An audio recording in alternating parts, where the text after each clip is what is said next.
예, 오늘의 모닝 브리핑 시작하겠습니다. 미증시는 노동절 휴장이었고요. 유럽은 뭐 크게 방향 없었습니다. 국가별로 좀 엇갈리는 혼조세를 보였는데, 뭐 제조업 지표도 줄줄이 나오고 있고, 그다음에 미국의 고용 지표 무엇보다 나오는 주간이잖아요. 그래서 아무래도 좀 큰 방향 잡기는 어려웠다 이렇게 봐야 될 것 같고요. 일부에서는 뭐 시장에 대한 경고 메시지도 일부에서 나왔습니다. JP 모건에서는 금리 내려간다 하더라도 9월 증시 오르지 못할 가능성이 있다. 뭐 이런 주장을 하기도 했거든요. 근데 여기서 JP모건 전체 의견은 아니고 일부 작년부터 계속 비관적인 어떤 주장하던 사람의 의견이긴 한데 어쨌든 일부 좀 조심스럽게 봐야 된다는 주장은 계속 나오고 있습니다. 우리 증시는 어제 2차 전지로 지수는 올려놨는데 오늘 장에서는 업종별 변화가 좀 생기는지 좀 살펴봐야 될 것 같습니다. 우선 유럽은 뭐 거의 혼조세로 진행이 됐는데 그러니까 중국의 제조업 지표 부진을 좀 의식을 하는 그런 투자자들이 있었다고 합니다. 뭐 경기에 대한 어떤 우려가 다시 제기되는 거 아니냐 이런 식으로 해석하는 측면이 좀 있었고 또 미국의 고용 지표 앞두고 있잖아요.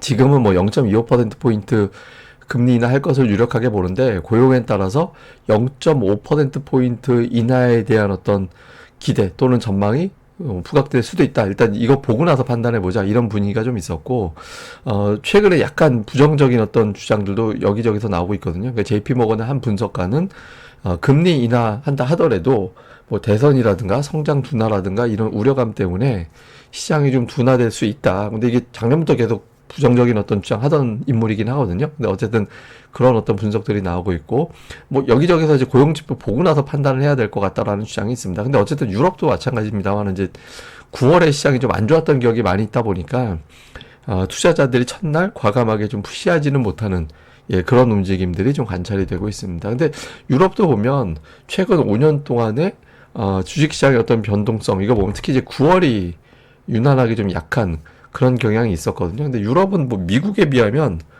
시원스럽게 올라가는 사례가 11월 때, 그러니까 4월, 뭐 7월, 12월, 12월, 뭐 요럴 때 좀 시원스럽게 올라가고 빠진 때도 그렇게 적지는 않았어요. 근데 대표적으로 이제 9월에 좀 많이 부진했죠. 미국 같은 경우도 최근에 5년 동안 놓고 보면 9월이 부진했거든요. 근데 미국은 하락하는 달이 별로 많지는 않잖아요. 2월에 부진하고 뭐 5월에 좀 부진한 것 정도긴 한데 뭐 2월에는 제법 빠지만 5월에는 거의 부진했다라고 하기는 좀 그렇고 근데 어쨌든 9월에 전통적으로 좀 약세를 보였다라는 점에서 투자자들이 쉽게 첫날 확 끌어올리지는 못하는 그런 움직임들이 나오고 있습니다. 그래서 전반적으로는 좀 신중하게 출발하는 글로벌 증시가 이제 이런 움직임을 보이고 있다 이렇게 봐야 될 것 같고 우리 증시를 보면 어제 대형주가 끌어올린 그런 날이었거든요. 그러니까 지수만 좋았어요. 그러니까 하락 종목이 훨씬 더 많고 특히 이제 LG에너지 솔루션이 6.8포인트 어제 올리고 포스코홀딩스가 2포인트 올려서 두 종목이 어제 9포인트 가까이 끌어올리는 그런 역할을 했거든요. 코스닥 같은 경우도 에코프로비엠, 에코프로가 각각 8%, 5% 올라가고 엔캠이 12% 올라가서 지수 자체를 어제는 2차 전지가 다 올리는 그런 모습이 나왔죠. 그러다 보니까 양시장 대형 업종 지수는 플러스가 나는데 중소형 업종 지수는 하락. 특히 코스피 중형주 지수는 1%나 하락했고 코스닥도 마찬가지로 중형주 지수가 0.8% 가까이 빠지는 그런 모습을 보였습니다. 그래서 어제는 지수는 멀쩡한데 체감적으로는 좀 밀렸다 느끼는 투자자들이 훨씬 더 많은 그런 모습을 보였죠. 근데 이게 좀 변화가 될 가능성도 없잖아 있거든요. 그러니까 보시면 2차 전지 LG에너지 솔루션이 굉장히 강하게 치고 나가고 있잖아요. 그리고 그동안에 바닥권에서 뭐 올라가지 못했던 에코프로비엠까지 어제 끌어올리는 그런 모습을 보였거든요. 그러면 이제 2차 전지가 완전히 부활할 거냐? 사실은 쉽지 않은 측면이 있습니다. 그러니까 무조건 안 된다 이런 건 아니고 쉽지 않다라고 보는 게 에코프로비엠 같은 2차 전지주들이 코로나 때 이제 급락했다가 쭉 올라가는 과정에서 보면 저때 이제 어떤 일이 증시에 있었냐면 고객 예탁금이 당시에 30조 원 정도 되다가 60조 원까지 그러니까 6개월 동안에 2배가 늘어났어요.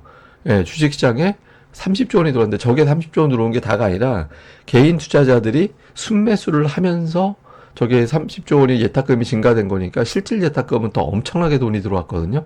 그리고 그때 당시에 이제 에코프로비엠 시총은 별로 안 될 때였잖아요. 그러니까 얼마 안 될 때 엄청난 자금이 주식시장에 유입이 되면서 2차 전지를 비롯한 종목들을 강하게 끌어올리는 그런 모습이 있었거든요. 근데 최근에 예탁금이 늘어난 것도 아니고 또 종목들의 시가총액을 보면 이미 주가가 되게 많이 올라 있는 상태라서 최근에 빠졌다고 하더라도 저점에서부터 따져놓고 보면 되게 많이 올라 있는 상태잖아요. 시가총액이 상당히 높기 때문에 이거를 끌어올릴 만한 자금이 지금 있을까라는 생각이 들긴 하거든요. 그래서 좀 기관 외국인 투자자들이 끌어올리는 수익률 게임 형태로 이제 좀 단기에 한 사이클 정도 벌어지는 거 아닌가? 뭐 이렇게 일단은 추정이 되죠. 근데 이후에도 자금 상황이 어떻게 되느냐에 따라서 양상이 바뀔 가능성은 있습니다. 근데 일단은 현재 자금 동향상 이전 같은 어떤 대세 상승 이렇게 그려나가기는 사실은 쉽지 않다. 이렇게 봐야 될 것 같고, 다음에 또 하나는 이제 외국인들이 살짝 바뀌기 시작했어요. 그러니까 이제 6일 연속, 그것도 매도를 엄청나게 많이 했잖아요. 저 기간 동안에 되게 많이 팔았는데, 어제 매수로 바뀌었고, 또 매수로 바뀌면서 삼성전자, SK하이닉스, 이게 보시면 그 아래 단은 다 2차 전지예요. 예, 다 2차 전지로 이제 도배를 했는데, 매수 1, 2위는 어쨌든 삼성전자, SK하이닉스였거든요. 그러니까 이건 이제 어떤 의미냐면 두 종목을 놓지 않게, 그러니까 그동안에 엄청나게 매도했잖아요. 2조 원 넘게 두 종목 합의 매도가 나오다가 어제 같은 경우 이제 매수로 바뀌었는데, 다만 이제 어제 미증시 휴장 영향을 받던 날이어서 매매 규모가 줄어들어서 이게 매수가 들어온 건지 매도가 잠잠해진 건지 알 수 없잖아요. 근데 만약에 오늘 두 종목에 대한 매수 기조가 유지가 된다라면 시소 쪽에서 2차 전지에 쏠려있던 시소가 반대쪽으로 또 넘어가는 그런 움직임이 나올 수 있거든요. 그래서 오늘 장 초반 이후에 좀 삼성전자, SK하이닉스의 창구, 왜냐면 이제 LG 순매수, 전기전자의 순매수가 보인다 하더라도 LG에너지 솔루션도 업종으로는 전기전자에 들어가서 좀 왜곡될 수 있거든요. 그래서 창구로 이제 삼성전자, SK하이닉스 쪽에 이제 외국계 창구 매수가 좀 붙어주는지, 이렇게 되면서 이제 시소 반대쪽으로 좀 넘어가는 흐름이 나오는지 좀 체크를 해봐야 될 것 같고요. 다음에 코스닥 쪽에서는 대형주 쪽이 좀 상대적으로 좀 강하게, 근데 저거는 알테오젠 아니면은 에코프로비엠 이제 두 종목이 만든 시세라서 저게 강하고, 중형주 쪽에 반도체 관련주들이 좀 중형주에 많이 포진해 있거든요. 그다음에 이제 소형주는 상대적으로 부진하고, 그러니까 대형주 쪽이 8월 중순 넘어가면서부터는 덜 빠지고 회복은 또 빠르게 되고, 그러니까 이런 구도를 보여줬었거든요. 근데 지금 소형주가 막 압도적으로 올라가기는 쉽지 않은 장입니다. 왜냐면 이제 예탁금이 늘지 않았기 때문에, 그러니까 중형주 이상급과 대형주 쪽에서 움직임이 나올 걸로 보여지긴 하는데, 다만 이제 앞서 말씀드린 대로 기관 쪽에서 이제 끌어올린다면 모를까, 개인들이 가세해서 이제 끌어올릴 정도의 상황은 못 되기 때문에, 지금 이제 기관들이 만약에 오늘 장에서 수급의 변화가 조금만 생긴다면 어제 올라갔던 업종과 좀 다르게 양상이 만들어질 수도 있습니다. 그래서 코스닥 쪽에서 역시 이제 좀 시소 반대쪽에 있었던 종목군들의 어떤 변화가 생기는지 이런 것들을 좀 체크를 좀 해봐야 될 것 같습니다. 그리고 이제 주요 종목들 보면 어제 좀 되게 특이한 게 2차, 그러니까 반도체 내에서 이제 지금 상징적인 의미가 있는 종목군들, 예를 들어서 뭐 PSK 홀딩스 같은 경우는 어제 되게 많이 빠졌는데, 빠지면서도 최근에 박스권 하단은 좀 버텨내려는, 물론 이제 이평선은 이탈하긴 했는데, 최근에 박스권 하단 근처에 대롱대롱 매달려 있는 그런 모습이 나왔거든요. 그리고 또 올라간 종목들 보면 에코프로비엠이 어제 급등을 하는데, 또 저항대에서는 또 막히는 그런 모습이 나타났고, 다음에 이제 알테오젠 같은 경우도 어제 빠졌다가 꼬리 달고 올라가면서 플러스는 또 유지를 하고, 그러니까 종목군들이 이거는 완전히 끝났어, 이거는 완전히 이제 대세가 올라가는 거야, 이렇게 판단하기가 되게 애매해요.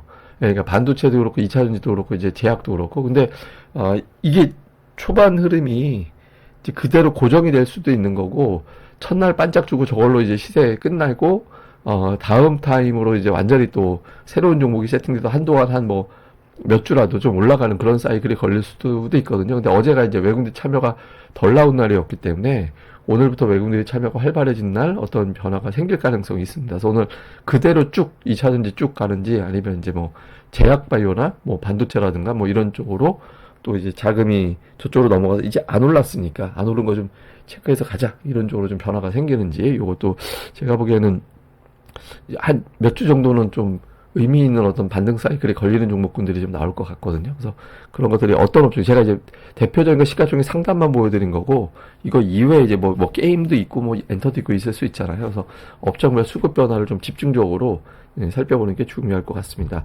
자, 요약을 좀 해보면, 외국인들이 일단 어제 컴백한 걸로 보여지는데, 그냥 어제 하루만 들어온 건지 매수가 유지되는 건지, 만약에 매수 기조가 유지가 된다면 외국인들이 되게 많이 팔았던 종목이 돌아선다라는 의미가 될 수 있기 때문에, 그렇게 된다라면 좀 IT 쪽, 근데 만약에 외국인들이 컴백하지 않는다면 제약이나 2차전지 쪽, 이렇게 이제 힘이 실릴 수 있습니다. 그래서 구도 좀 볼 필요가 있고, 2차전지가 어저께 되게 세게 갔는데 기관 투자자들의 매수가 붙으면서 외국인들도 좀 붙었지만, 끌어올린 측면이 있거든요. 근데 기관이 과연 지속성 보일 수 있을 거냐, 시가총액이 저 큰 종목들에 대해서, 아니면 이제 단타 치고 또 나갈 거냐. 최근에 이제 기관들이 일관성 있게 끌어올리는 작업을 하지는 않았잖아요. 근데 좀 이 종목에 대해서는 뭐 어저께 뭐 테슬라가 중국에서 판매량이 늘었다 뭐 이런 보도도 있고 했었으니까, 이제 어쨌든 좀 2차 전지를 더 끌어올릴 거냐, 이제 시소 끝내고 반대쪽으로 넘어갈 거냐, 제가 말씀드렸던 제약과 반도체 이쪽으로 넘어가게 되는지 오늘 장에서 잘 봐야 될 것 같습니다. 그리고 이제 무엇보다 시장이 살아나려면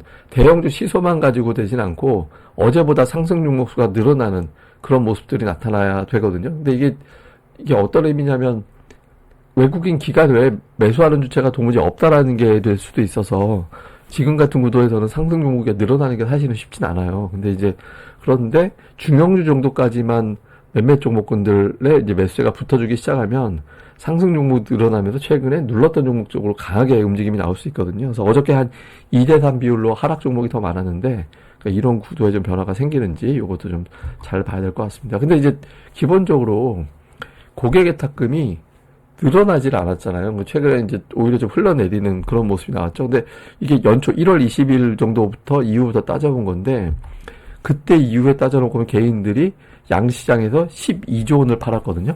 그러니까 코스피 18조 원 팔고 코스닥은 7조 원 정도 사서 대략적으로 한 12조 원 가까이 매도를 했어요. 그러면 매도를 했기 때문에 그 돈이 예탁금으로 잡혀서 예탁금이 늘어나야 정상인데 안 늘어났잖아요. 물론 이제 저게 실질 예탁금을 따져봐야 돼서 뭐 미수금이라든가 이런 것들을 또 따져서 다 봐야 되는데, 우리가 그냥 단순하게 그냥 퉁 쳐서 보면 개인들이 지금 우리나라 주식시장에 대해서 발을 좀 빼는 듯한 움직임들이 있어요. 미국 주식 사겠다. 또 나는 이제 금투세 변수 때문에 좀 어렵게 본다. 뭐 이런 식의 어떤 투자들이 있다 보니까 예탁금이 줄었거든요. 근데 제가 이걸 왜 보여드리냐면 소형주 쪽에서 시세 나오기가 사실은 쉽지가 않아요. 그래서 지금은 중대형주 쪽에 장세, 그리고 이제 업종 주도권은 외국인 기관이 쥐고 있는 상태라서 그쪽에서 좀 매수하고 있는 종목군들, 이런 것들에 대한 관심을 좀 계속 가져나가는, 그 수급에 좀 집중하는 그런 전략이 필요할 것 같습니다. 또 자세한 건 장중에 또 벌어지는 내용들 보면서 제가 내용을 전달해 드리겠습니다.